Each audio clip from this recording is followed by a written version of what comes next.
What's going on, people? Welcome back to Curtis Shaw TV, back with the final video on the channel for 2024 before we start the new year 2025. Hopefully a trophy collecting year for Arsenal, man. How many more years are we going to go through? But listen, big up to everybody locked in. Make sure you hit the like button and subscribe to the channel.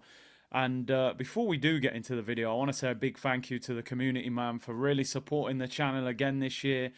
It's been a great year for me, I got to be honest. 2024 has been a very good year. Again, getting to travel to America and go on tour and watch Arsenal, and the opportunities that this channel has given me since, we've got to a certain level. And, I want to say a big thank you to the community. You rock with me every day, and you're always sharing the comments and putting the likes on the videos and all the other stuff that you do to support the channel. So listen, big up to you. Onwards and upwards for 2025. Let's hit 100k before the end of the season. And let's continue to progress, people. Let's talk about Arsenal and how they need to progress going into 2025. I think we got a stark reminder last night, people, of the kind of striker that we need to be signing, as we saw Alexander Isak mashing work on Manchester United, man. I mean, they couldn't handle him. Scored in the game again. And you're looking now at one of the most informed strikers in Europe. And when I watch Isak, I'm just so impressed with his all-round game. It's not just the goals. 12 goals, 4 assists in 17 games, 16 goal contributions in 17 games, 25 years of age, Swedish international, and 21 league goals last season. I think it's staring us right in the face. He is the striker that we need to get. And don't get me wrong, there are other strikers out there that I would take. I would take Gyökeres, I would take Osimhen. But I think this guy is the most suited to us. The flair, the pace, the skill, the fact he can drift wide, his link-up play, he's Premier League proven, he's a brilliant age. It's a no-brainer, but the problem obviously would be the cost. Stories going around that Newcastle want at least £115 million to sell Isak in the summer. I don't think there's any way we get him out of Newcastle in January, which would have been the ideal scenario for Arsenal. Would Arsenal pay £115 million for him? Is he worth £115 million? I suppose when you put it into, you look at the finances. We paid £105 million for Declan Rice, who's a defensive midfielder. Somebody like Isak could be a genuine game changer if he can come to Arsenal and score 20 plus league goals. What do you guys think? Would you pay £115 million for Isak, or is that too much money? And also, would the Kroenkes even pay it? Was that Declan Rice £100 million a one-off, or are they prepared to go to that sort of level again? But Isak, you can see, man, we shouldn't be looking at teams that are finishing below us in the table and they've got better strikers than us. We need to get a top quality striker. We have not had a top quality striker since Aubameyang, if we're being totally honest. And I think if we'd have had one, we could have won the league last season. Arsenal need to address that now. If they wait until the summer, that may be too late. But if Isak's the one they want, I think they'll have to be patient. Or do they move quicker and go for somebody like Gyökeres or Osimhen in January? Arsenal play Brentford tomorrow, New Year's Day, opening game of 2025. Brentford, if they won their game in hand, would be 10th. So they're about mid-table, level on points with Brighton if they were to win. They're level at the moment with Tottenham on page 2, as are Man United. Just thought I'd get that in there, sorry. But yeah, Brentford do have a fantastic home record.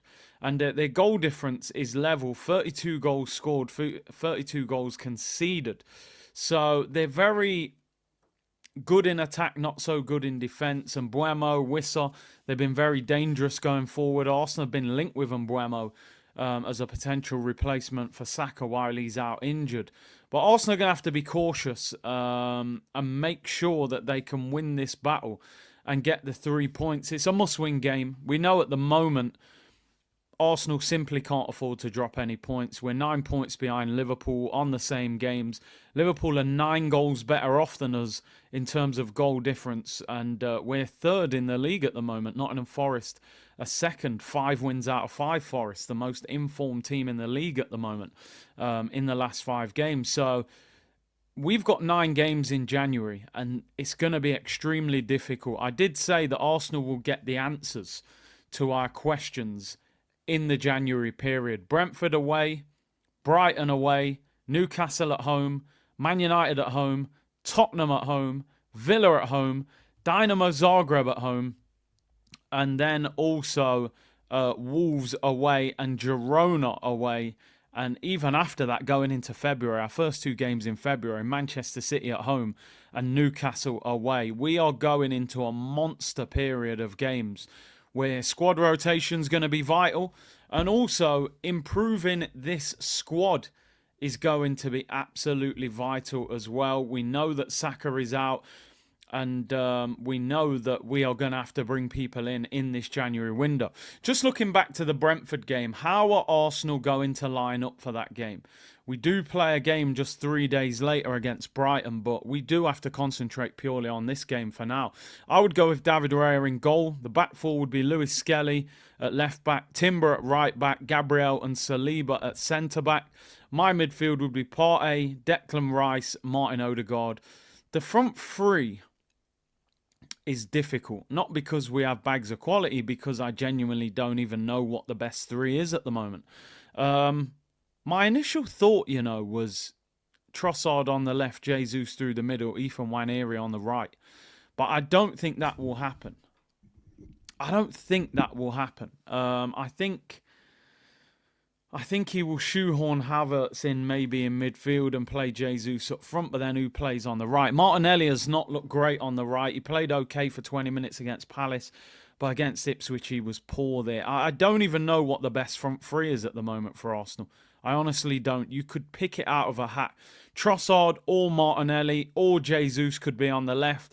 Havertz or Jesus up front. And on the right, you could play Martinelli, Nwaneri, Jesus. You could literally pick any of them at the moment.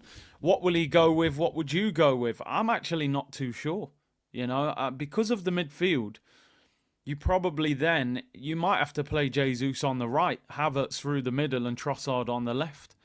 I'm simply going Trossard over Martinelli because at least he got an assist in the last game. So I would probably go Trossard, Havertz and Jesus as a front 3, potentially. But I would have liked to have seen Trossard, Jesus, Nwaneri, but I just don't think we will see it. He will always pick Havertz if possible. What would your team be, people? Let me know in the comments what your starting lineup would be for this game against Brentford.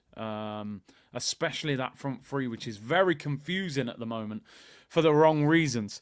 Just looking ahead, and Arsenal need to turn things around in this second half of the season. We're 9 points behind Liverpool now. I've said many times on this channel, protect yourself. Don't expect Arsenal to win the league. Hope, but don't expect it. But Arsenal have to continue to believe that they can win the league. 9 points with half a season to go is not impossible at all, but you have to go on a serious run. Forest have just won 5 games out of 5. Arsenal need to win 5 or 6 or 7 games in a row and hope that Liverpool drop points somewhere. When you look at the league table, it's quite clear what the problem is. Arsenal have got the best defence in the Premier League. 16 goals conceded in 18 games. When you look at the goals scored category, Arsenal have scored 35 goals. Liverpool have scored 45 goals. They've scored 10 goals more than Arsenal. After just 18 games, they're 10 goals ahead of us. It does not take a rocket scientist to figure out what the problem is. Arsenal do not have the firepower. Apart from Saka, I would argue nobody in the Arsenal front line has performed well enough this season. And I would almost include Odegaard in that as well. Odegaard has been injured, but Odegaard's got 2 assists this season. Gabriel Jesus has 2 Premier League goals. Trossard has 3. Martinelli has 4. That is not title winning form from any of our attack. Havertz has got 7. Saka is the main man in this attack. Outside of him, I don't think any of the attackers have performed at their peak this season. Now, is that to do with the system? Is that to do with the lack of individual brilliance? This attack have to step their game up. And I think we need to add to it as well. We know that in the January transfer window. If Arsenal are going to have any chance of achieving anything this season, even if that isn't actually winning the league and that's winning the Carabao Cup, the FA Cup, having a good Champions League run, they need to score more goals. They need more firepower. That's improving what we've got and adding to it. And that's what they need to address in the second half of the season. If they don't do that, then the season will go similar to how it has gone now. So that's what needs to be addressed moving forward. And we need to sign players. We need a winger. We need a striker. I still actually think we need a centre midfielder. So they cannot hide in this January transfer window, the Kroenkes. If they want a backup kind of winger, like Mbeumo or Semenyo or somebody like that, who might cost you around 40 million, it's doable. If you're looking for a cheaper option financially in terms of the transfer fee, Leroy Sané is believed to be available for around 25 million. You've got a cheaper option there, a big name, but obviously would be a big wage. If you're looking at a loan, we've heard links to the likes of Kingsley Coman, Marcus Rashford. Now, I'm not saying they are the solutions, but I'm saying they're possibilities that the club could get without a transfer fee. And if they wanted to go big, could they go for Kudus? Could they go for somebody else? They may be more difficult to get in January, but not impossible. We know in terms of a striker, I would love us to get Isak. I don't see it happening in January. But then you've got to then look at Gyökeres and Osimhen. They both have release clause. There's no excuse if you want to pay the money. There are also rumours possibly that you could even get Ivan Toney on a short-term loan. So the club cannot sit there and make excuses that, oh, it's a January window. It's a hard window to do business. There are deals there. They've got to get them done. And 2024 didn't deliver a trophy, even though people were saying, you know, we were the best team in terms of the calendar year, most wins in the year. But it doesn't matter. It's about who lifts the trophies. Arsenal need silverware in 2025. People, I want to say thank you very much for tuning in today. Get in the comments about what we spoke about. Big thank you from me for all your support on the channel this season. Let's get 100k in the new season and let's continue to build this community. And we want to expand on the kind of content that we're doing in the new year as well. Big up to you all. Stay safe. Enjoy your New Year's Eve. I'll see you all in 2025 for the watch-along Brentford against Arsenal 5:30 kickoff on January the 1st. Have a good one, people. Bless.